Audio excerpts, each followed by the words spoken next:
चाहे वो पेगासस हो, चाहे वो राफेल हो, सारी जांचें खुलेंगी। तो अब सत्ता इनके लिए, बीजेपी के लिए मजबूरी हो गई कि किसी भी तरह से बस सत्ता में बने रहो, नहीं तो जेल। ये जो 5 सितारा तमाम जो होटल बन के नुमा जो है वो बीजेपी के कार्यालय हर जिले में बन रहे हैं, पैसा कहाँ से आ रहा है, अडानी अंबानी को क्या क्या ठेके दिए हैं, सब जांच खुल जाएंगी। मोदी जी जब तक उनकी ताकत चलेगी, जब तक जनता उनको नहीं उतारेगी, मोदी जी किसी की कहने सुनने वाले नहीं। मोदी जी आरएसएस की नहीं मानते। साथियों नमस्कार। आरएसएस के सरसंघ चालक मोहन भागवत ने ये बात कही है कि 75 साल बाद या फिर 75 साल की उम्र पार कर जाने के बाद पॉलिटिशियंस को रिटायरमेंट ले लेना चाहिए। अगर ये बात अब सामने आई है तो फिर पॉलिटिकल हलकों में ये बात घूमनी शुरू हो गई कि क्योंकि प्रधानमंत्री नरेंद्र मोदी आने वाली 17 सितंबर 2025 को 75 साल के पूरे होने वाले हैं तो उनकी रिटायरमेंट की बात कर रहे हैं। और जो ये 75 वाला नियम है ये खुद नरेंद्र मोदी लेके आए थे एल के आडवाणी साहब को बाहर करने के लिए, मार्गदर्शक मंडल में डालने के लिए। क्या अब वही सजेशन आरएसएस दे रहा है? उन्हीं की पॉलिटिकल प्रतिद्वंदी की पार्टी के प्रवक्ता जी हमारे साथ हैं, आलोक शर्मा जी हमारे साथ हैं, कांग्रेस प्रवक्ता और वरिष्ठ नेता। आलोक जी, क्या सही बात है कि नरेंद्र मोदी का बनाया हुआ नियम हम उन पर भी लागू करने की कोशिश की जा रही है आरएसएस द्वारा? देखिए, इन तमाम चीज़ों से अभी जिस तरह का बयान जो नंबर 2 हैं आरएसएस में, हौसबोले जी उनका आया पीछे रिजर्वेशन को और कॉन्स्टिट्यूशन को लेके कि उसके अंदर सोशलिज्म और जो सेकुलर वर्ड है उसके ऊपर चर्चा होनी चाहिए। उससे उन्होंने कहीं ना कहीं पार्टी को कटघरे में खड़ा किया। और सच्चाई यही है कि आरएसएस की हमेशा से विचारधारा यही रही है।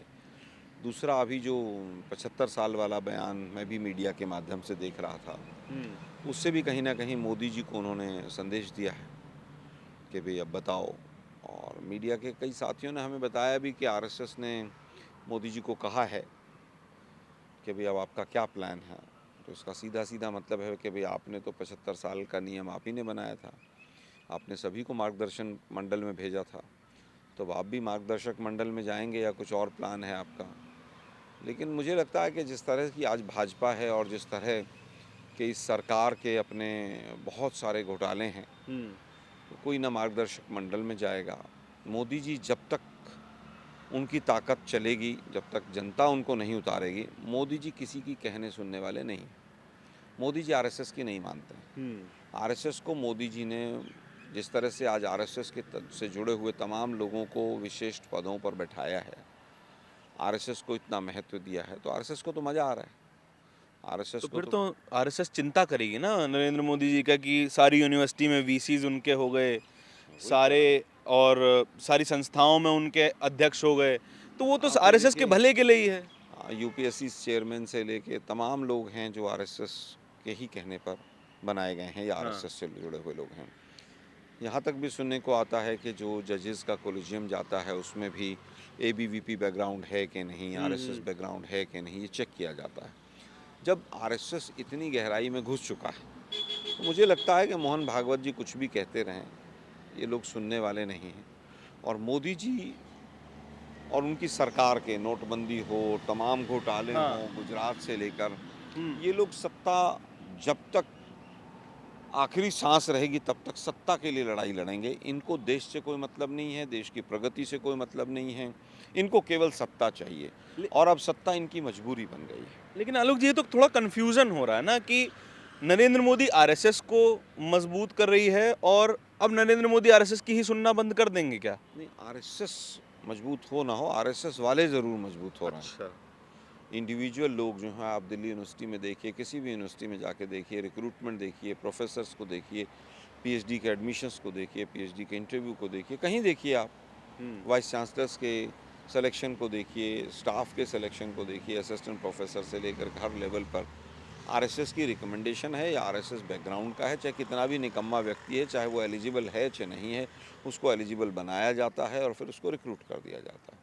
अच्छा, मैं एक पैरेलल ड्रॉ करने की, जब से ये बात सुबह से शुरू हुई, मैं एक पैरेलल ड्रॉ करने की कोशिश कर रहा था कि नरेंद्र मोदी के चेहरे पे एक पार्टी 303 सीट लेके आती है, जैसे ही वो 240 से 239 पे आती हैं तो उनके हटने की बात शुरू हो जाती है। आपकी पार्टी ने सबसे ख़राब समय देखा, 44 सीट पे आ गए। अब वो डबल से ज़्यादा हो गए हैं। एक लीडर की लीडरशिप में राहुल गांधी जी, खड़गे जी की लीडरशिप में आप डबल आ गए। क्या कभी आपकी पार्टी में ये बात हुई कि हमें राहुल गांधी पे कुछ शक शुबा है, या फिर राहुल गांधी जी को थोड़ा सा स्टेप बैक करना चाहिए? क्या आप कभी आए? मैं ऑनेस्टली पूछना चाह रहा हूँ आपसे। नहीं, देखिए, मुझे लगता है राहुल गांधी जी ने अपना पूरा प्रयास किया, हाँ। लेकिन एक केवल राहुल गांधी जी की वजह से तो सब कुछ नहीं हो सकता है। बाकी लीडर्स को भी देखना होगा। और 2014 भी छोड़िए, 2010 के बाद से भट्टा परसौल और तमाम चीज़ों, कॉमनवेल्थ और 2G, कोलगेट, इनको इस तरह से प्रोपोगेट किया बीजेपी ने, आरएसएस ने, कि ऐसा लगा कि बिल्कुल पूरी तरह से इन सब चीज़ों के लिए कांग्रेस दोषी है और बाकी सब लोग फिर पूरी तरह से बरी होते चले गए, चाहे 2G वाले हों, कोलगेट वाले हों, बहुत लोग छूट गए।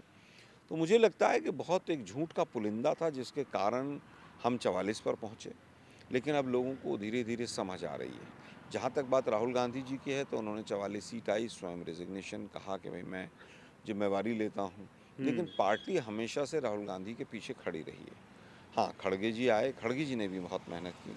83 साल की एज में वो जिस तरह से संसद में बोलते हैं और मोदी जी और पूरी सरकार को कटघरे में खड़ा करते हैं, तो मुझे लगता है कि पार्टी का पूरी तरह से फेथ है, तभी हम 50 सीट, 52 सीट से मतलब लेकर 100 सीट पर पहुँचे। आपकी पार्टी के कार्यकर्ता, आपकी पार्टी के तमाम लोग अपने लीडर को बैक करते हैं कमज़ोर स्थिति में, और आरएसएस अपने लीडर को बैक नहीं कर रही है जब वो कमज़ोर है। देखिए, आरएसएस तो खुद ही अपने आप को बहुत बड़ा लीडर मानती है ना। हम्म। आरएसएस तो कहती है बीजेपी हमारी, मतलब हम बीजेपी के जननी हैं। बीजेपी का जन्म जो कि है भी। आरएसएस है और है भी। उसमें दूसरी बात ये आती है कि आरएसएस ये हमेशा से कहती आई है कि बीजेपी हमारे बगैर कुछ नहीं है, और सच्चाई भी है। आरएसएस के ही तमाम विंग जो हैं बीजेपी को इलेक्शन में जिताने का काम करते हैं। आरएसएस के लोग ही बिना रजिस्ट्रेशन के, आरएसएस का कोई रजिस्ट्रेशन नहीं है, उसके बावजूद वो पूरी एक बड़ी संस्था चलाते हैं, और उनकी जिस तरह की विचारधारा है वो बीजेपी के ऊपर भी, आप बीजेपी में भी ज़्यादातर लोग उसकी विचारधारा को फॉलो करते हैं, और देश के ऊपर भी वो थोपना चाहते हैं। अच्छा, यहाँ पे प्रॉब्लम कहाँ से आती है? आपके राजनीतिक प्रतिद्वंदी है नरेंद्र मोदी, उनकी पार्टी। ज़्यादा बड़ा प्रतिद्वंदी कौन है? आरएसएस, नरेंद्र मोदी या बीजेपी? इन तीनों में से ज़्यादा बड़ा कैरेक्टर कौन है? देखिए, मुझे लगता है ये तीनों ही गौण हैं। इन तीनों की विचारधारा एक ही है। वो विचारधारा ही सबसे ज़्यादा बड़ी प्रतिद्वंदी है। वो विचारधारा है डिवाइड एंड रूल। वो अंग्रेज़ों के साथ जो रहकर सीख कर आए हैं, समाज को बाँटिए, धर्म में बाँटिए, जाति में बाँटिए, भाषा में बाँटिए, मराठी नॉन मराठी में बाँटिए, जाट गुजर में बाँटिए, मीणा गुजर में बाँटिए, फलाना कीजिए, ढिगड़ा कीजिए। जो डिवाइड एंड रूल की जो पॉलिसी है, वो जो विचारधारा है, वो देश के लिए सबसे ज़्यादा घातक है। कभी बदलने की उम्मीद नहीं देखते? क्योंकि अटल जी की बीजेपी भी हमने देखी। अटल जी जिस तरीके की बातें करते थे, ही वॉज अ नेशनलिस्ट, और वो नेशनलिस्ट होने का दम भी बढ़ते थे, और कहीं ना कहीं वो कम हार्डलाइनर थे। क्या यहाँ पर कम हार्डलाइनर की जगह आप देखते हैं? देखिए, अटल जी का समय और इस समय में बेसिक एक फ़र्क ये है कि सरकार अब मजबूरी में है। अगर आज सरकार से ये तमाम लोग हट जाते हैं, तो इनमें से बहुत लोग जेल जाने के लिए तैयार हो जाएंगे। नोटबंदी का पैसा किस किस का मिला था, मैक्सिमम लोग बीजेपी के थे। 13,000 करोड़ रुपए अहमदाबाद स्टूडियो में किसका था, सब जांच शुरू हो जाएंगी। ये जो 5 सितारा तमाम जो होटल बन के नुमा जो है, वो बीजेपी के कार्यालय हर ज़िले में बन रहे हैं, पैसा कहाँ से आ रहा है, अडानी अंबानी को क्या क्या ठेके दिए हैं, सब जांच खुल जाएंगी। चाहे वो पेगासस हो, चाहे वो राफेल हो, सारी जांचें खुलेंगी। तो अब सत्ता इनके लिए, बीजेपी के लिए मजबूरी हो गई कि किसी भी तरह से बस सत्ता में बने रहो, नहीं तो जेल। अच्छा, मैं जब लोगों से बात करता हूँ, आम लोगों से, कभी कभी गली कूचे में बैठ के बात करते हैं, तो लोग कहते हैं कि नरेंद्र मोदी ऑप्शन नहीं है, मजबूरी है। क्योंकि हम बीजेपी के वोटर हैं, एक भावनात्मक वोटर हैं, मोदी के अलावा हमें कोई ऑप्शन नहीं दिखता है। नहीं, देखिए, अंधभक्तों को तो मोदी के अलावा कोई ऑप्शन नहीं नज़र आएगा। हाँ। लेकिन दुर्भाग्य ये है कि इस देश में एक से एक अच्छे लीडर्स हैं। मैं समझता हूँ कई लोग, बहुत लोग ऐसे हैं जो बीजेपी में हैं और वो मोदी से बहुत अच्छे हैं। जैसे? बहुत लोग हैं। अब देखिए, आपने बात छेड़ी है, मैं फिर एक नाम तो कहूँगा, बता देखिए, सकते हैं। बीजेपी में तो मोदी जी से मैक्सिमम लोग अच्छे हैं। मोदी जी से इतना बेहतर हैं, बेहतर अमित शाह है। भी बेहतर हैं। मैं समझता हूँ कि जो लोग झूठ नहीं बोलते हैं वो सब बेहतर हैं। इतने बड़े झूठे मेरे लिए व्यक्ति, मुश्किल है अब नाम ढूंढना, आपने नहीं नहीं, झूठ का लगा दिया मैं कहता हूँ बहुत लोग हैं हाँ। जो कुछ सच भी बोलते हैं लोग। गडकरी जी। गडकरी जी बहुत बार सच बोलते हैं, वो साफ साफ बता देते हैं क्या हो रहा है देश के अंदर। गरीब गरीब हो रहा है, अमीर अमीर हो रहा है, सब बता देते हैं वो।